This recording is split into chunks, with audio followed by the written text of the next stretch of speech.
Hi guys, well, welcome back. Hey, thanks for all the great comments and questions on the How to Pick Properly video. Really excited to see all the responses that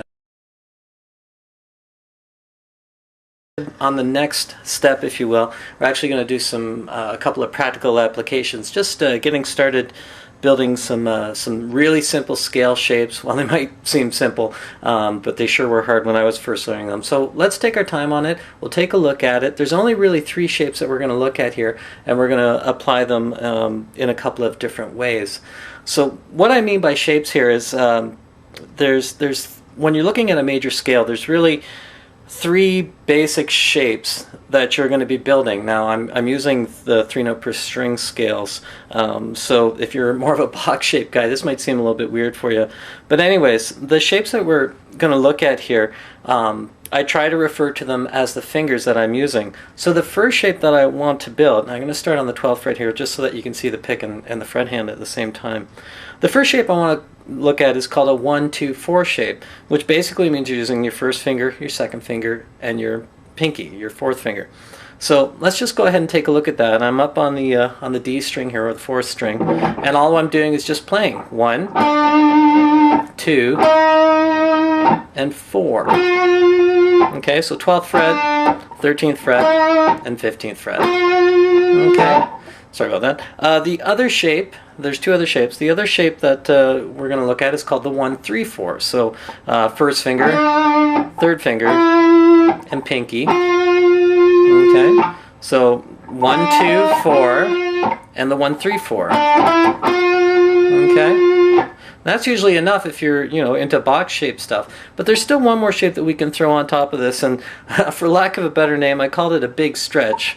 It's like a 1-2-4, using your first finger, your second finger, and your pinky.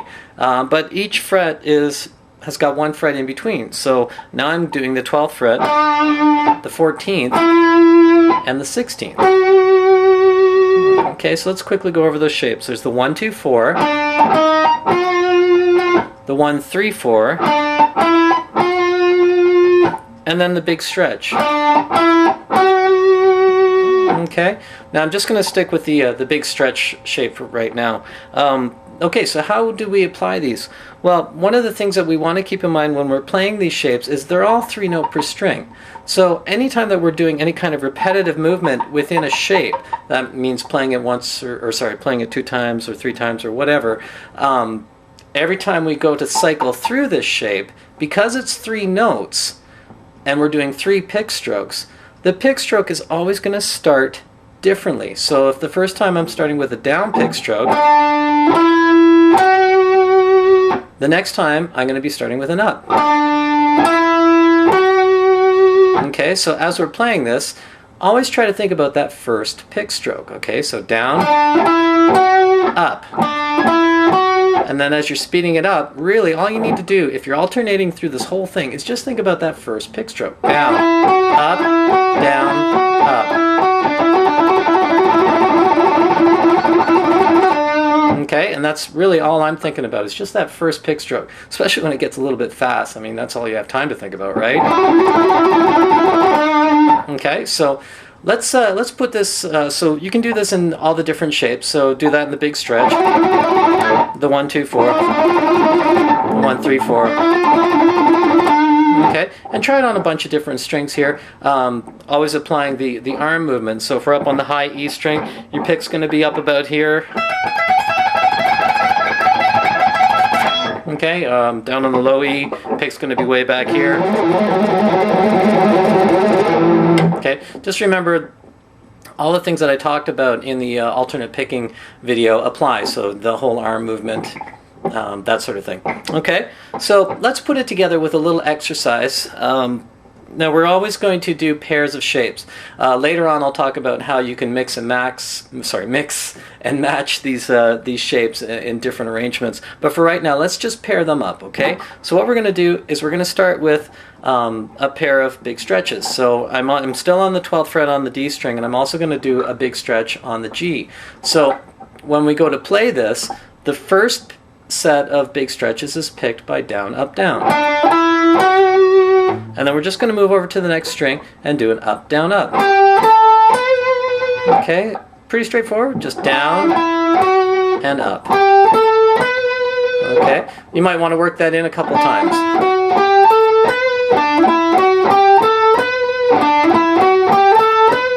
Now, what's interesting though is on our way back, we're still thinking about that first pick stroke on every string. So I'm still thinking about that down, then I'm thinking about this up, and as I come back, I'm coming back, now watch, I'm coming back with a downstroke here. Okay, so down, up, down. So you're just going to have to watch your arm a little bit, because what's going to happen a lot of times, and I've seen this when I've been teaching, is you tend to let the arm dictate the pick stroke, and you sort of have to bust out of that mentality. This is independent of this. So regardless of whether I'm going to a string behind or a string in front, I'm still alternating, okay? So down, up, down. Okay? Does that make sense? All right, so let's do an additional sequence here. What we're going to do is, the first three notes of the D string here, and just the first note on the next string. It's that upstroke there.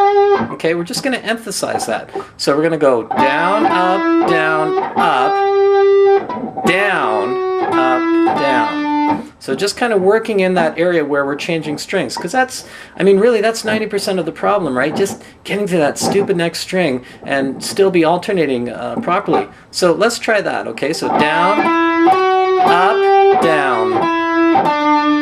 All right, one more time. Down, up, down. All right, so.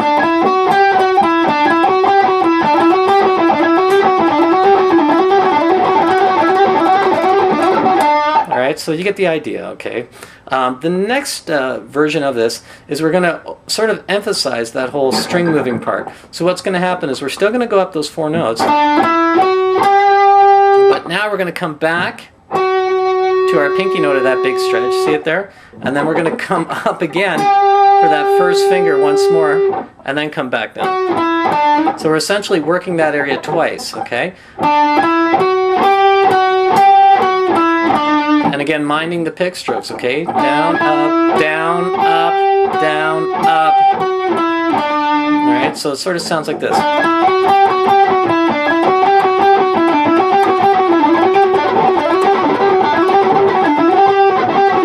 Okay, you get the idea. All right.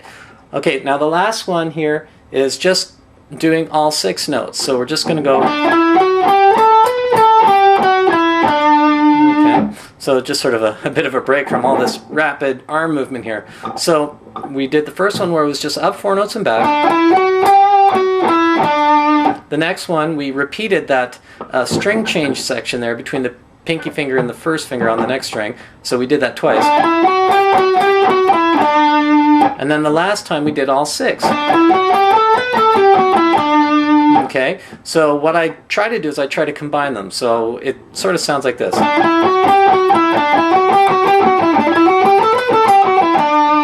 Okay, one more time.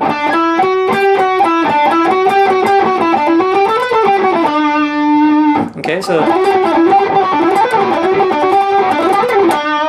you get the idea there. Okay, so that's the sequence, or the group of sequences. You can try it in all the different shapes. So if you want to do it in the 1, 2, 4 shape, by all means, it's probably a good idea.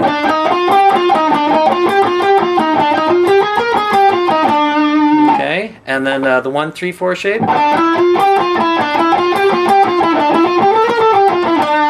Okay, so work that on different pairs of strings, okay, like the low E string, the A string, up on the B and the E, whichever is your preference, okay, but do them all. You want to still be working the palm locations, okay, the pivot locations, along with this exercise. All right, so I'm going to leave it there for today. Hopefully I'll do a little bit more next time I see you. As always, leave me some comments and some information. It's great to hear from you guys. Take care.